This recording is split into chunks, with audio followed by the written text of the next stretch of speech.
Assalamualaikum warahmatullahi wabarakatuh. Selamat pagi, kami dari kelompok 6, dari kelas Sistem Pengadaan DSC 4603. Pada kesempatan kali ini, kami, berdelapan akan menjawab pertanyaan dari, Pak dosen yang berikan. Langsung saja ke pertanyaan nomor satu akan dijawab oleh rekan saya.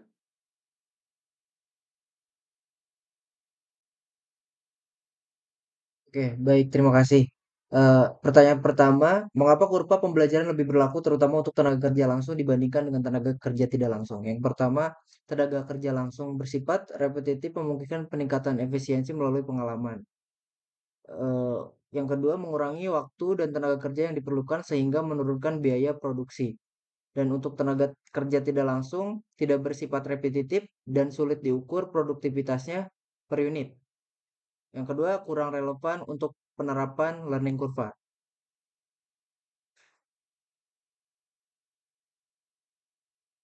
Untuk soal nomor 2, jika setiap kali volume produksi berlipat ganda dan rata-rata kumulatif persyaratan tenaga kerja langsung berkurang sebesar 5%, maka tingkat pembelajaran yang tepat adalah 95%.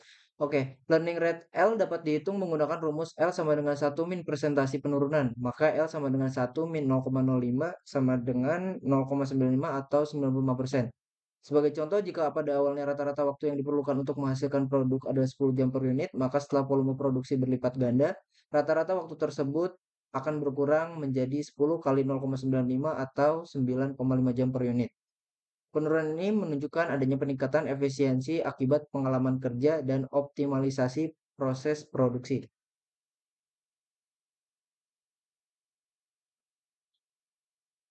Yang ketiga, pertanyaannya adalah discuss why it is important for buyer to have knowledge of a supplier learning rate when preparing to negotiate a purchase contract. Pentingnya mengetahui tingkat pembelajaran pemasok yaitu adalah mengetahui seberapa cepat pemasok dapat meningkatkan efisiensi produksi sangat krusial bagi pembeli karena ada empat yaitu prediksi biaya. Prediksi biaya membantu pembeli memperkirakan biaya produksi di masa depan dan menegosiasikan harga yang lebih baik. Yang kedua, pengambilan keputusan membantu memilih pemasok terbaik dan menentukan strategi pengadaan yang tepat. Yang ketiga, ada negosiasi kontrak, yaitu mempengaruhi struktur kontrak dan penentuan insentif. Yang keempat, ada manajemen risiko, yaitu membantu mengidentifikasi dan mengelola risiko dalam rantai pasok. Tingkatnya, pengetahuan tentang tingkat pembelajaran pemasok memungkinkan pembeli untuk membuat keputusan yang lebih baik, mengelola risiko, dan membangun hubungan jangka panjang untuk menguntungkan dengan pemasok.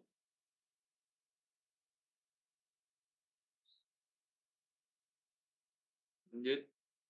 Ya, yang untuk yang keempat, do you feel learning is different in professional service firms versus manufacturing organization? Explain why or why not. Perbedaan perbedaan pembelajarannya, yang pertama ada nature of output. Manufaktur fokus pada produk fisik, jasa profesional pada layanan intangible. Yang kedua, customer interaction. Manufaktur interaksi lebih terbatas, jasa profesional sangat intens dan terus menerus.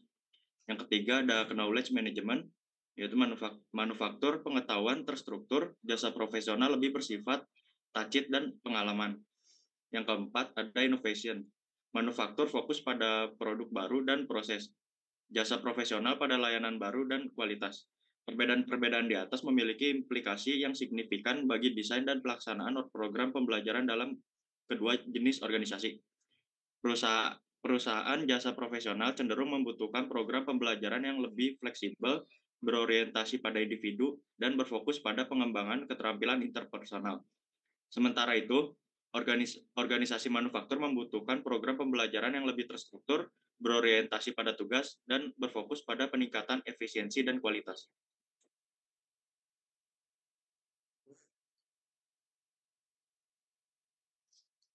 Kemudian di sini ada soal 5.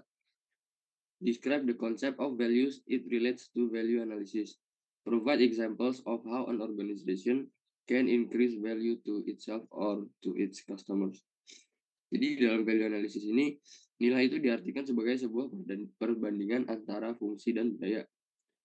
Nilai biasanya digunakan untuk mengukur manfaat dan fungsi yang diberikan oleh suatu produk atau layanan terhadap biaya yang dikeluarkan untuk mencapai suatu tujuan.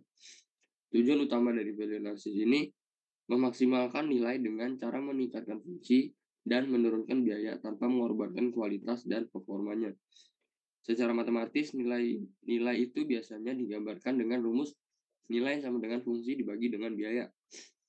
Tujuan dan cara dari value analysis untuk meningkatkan nilai bagi perusahaan dan pelanggan itu meningkatkan fungsi dengan memastikan bahwa produk atau layanan memberikan manfaat maksimal bagi pengguna atau pelanggan. Lalu dapat mengurangi biaya produksi atau operasional tanpa mengurangi kualitas produk dan layanan. Lalu terakhir, meningkatkan kepuasan pelanggan dengan memberikan produk dan layanan dengan harga yang terjangkau sehingga menimbulkan nilai yang besar bagi para pelanggan. Baik. Lalu di sini ada soal 6. Why do progressive firms actively practice value analysis?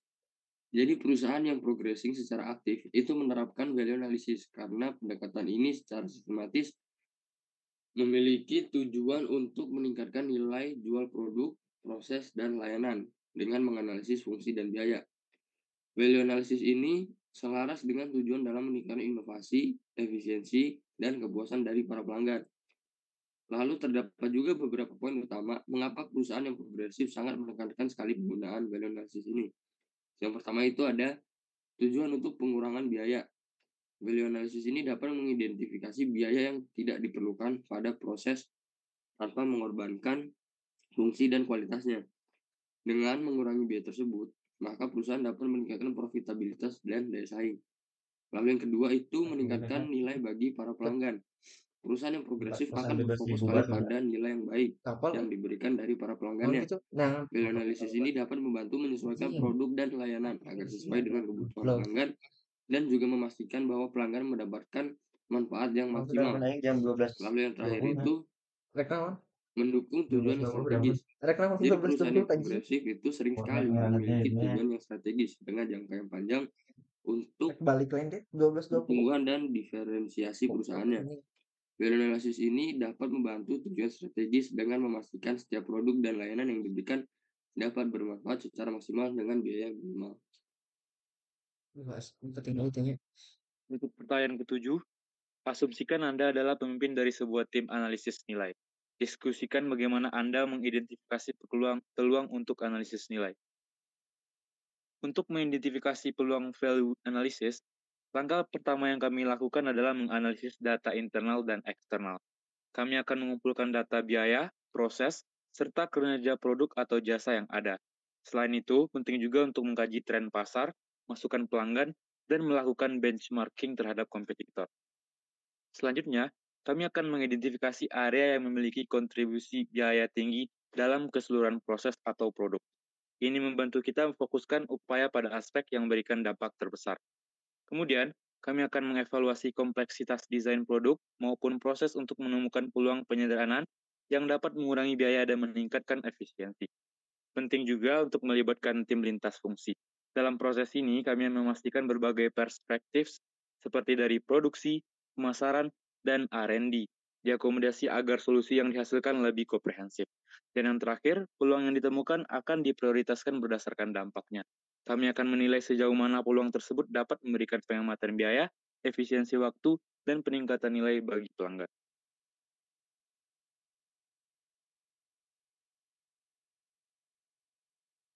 Lalu, nomor 8, apa perbedaan utama dalam mengerjakan proyek dibandingkan dengan pekerjaan umum di sebagian besar lingkungan pembelian? Yang pertama ada lingkup dan kompleksitas. Proyek seringkali melibatkan lingkup kerja yang lebih luas dan kompleks yang mungkin memerlukan koordinasi di berbagai departemen dan dengan pemasok eksternal. Pekerjaan umum mungkin lebih terfokus pada kategori pengeluaran tertentu atau serangkaian tugas yang ditentukan dalam fungsi pembelian. Yang kedua, manajemen sumber daya. Proyek biasanya beroperasi dengan sumber daya yang dialokasikan secara khusus, termasuk waktu, personel, dan anggaran. Pekerjaan umum mungkin lebih banyak fleksibilitas dalam hal sumber daya, tetapi tetap tunduk pada batasan anggaran dan staf. Yang ketiga, kolaborasi dan komunikasi. Proyek seringkali membutuhkan kolaborasi yang ekstensif antara Ayo, berbagai pemangku kepentingan, termasuk anggota tim proyek, minggu sekali. manajemen, Film dan minggu pemasok. sekali. Pekerjaan umum mungkin melibatkan Biru, tingkat kolaborasi yang lebih rendah Dengan dengan pembeli, Oh, terutama sorry, berinteraksi dengan pengguna internal dan pemasok yang ada. Yang terakhir adalah manajemen risiko dan ketidakpastian. Proyek secara inheren memiliki tingkat risiko dan ketidakpastian yang lebih tinggi karena sifatnya yang unik dan inovatif. Pekerjaan umum mungkin melibatkan risiko yang lebih mudah diprediksi dan dikelola berdasarkan praktik dan prosedur yang sudah ada. Lalu nomor 9, secara umum, apakah Anda percaya bahwa tuntutan dan tanggung jawab yang diberikan kepada manajer proyek membuat mereka lebih bernilai bagi organisasi? Mengapa iya atau tidak? Yang pertama, pergeseran peran pembelian menjadi lebih strategis. Sumber menekankan evolusi fungsi pembelian dari peran taktis menjadi lebih strategis. Pergeseran ini menempatkan manajer proyek di garis depan dalam mengelola proyek-proyek yang berdampak langsung pada daya saing organisasi. Yang kedua, peningkatan kompleksitas proyek.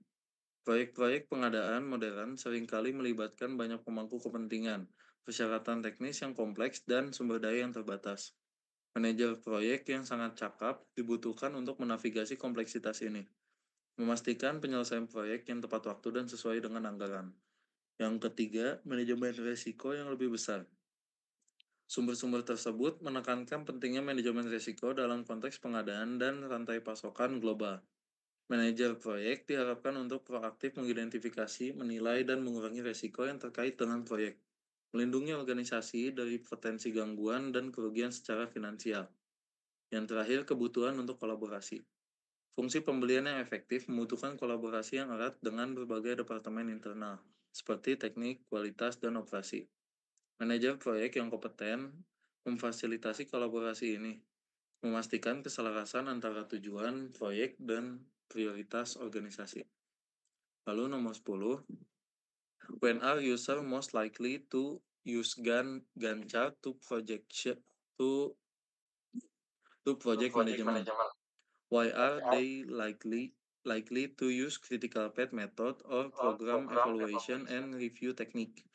Dalam manajemen proyek, Gantt chart digunakan untuk menjadwalkan, melacak, dan mengomunikasikan hasil kerja, tenggat waktu, ketergantungan, dan penugasan sumber daya. Bagan ini sangat membantu dalam mengelola proyek yang kompleks, dengan saling ketergantungan yang tidak dapat ditangani oleh daftar tugas sederhana atau papan Kanban. Teknik tinjauan evaluasi proyek lebih efektif jika durasi proyek tidak pasti, sedangkan metode jalur kritis efektif jika waktu akhir proyek sudah pasti. Mungkin sekian presentasi yang bisa dipresentasikan oleh kelompok kami. Mohon maaf jika masih ada kekurangan dan kesalahan. Sekian, wassalamualaikum warahmatullahi wabarakatuh. Waalaikumsalam. Recording stopped. Recording in progress. Recording stopped.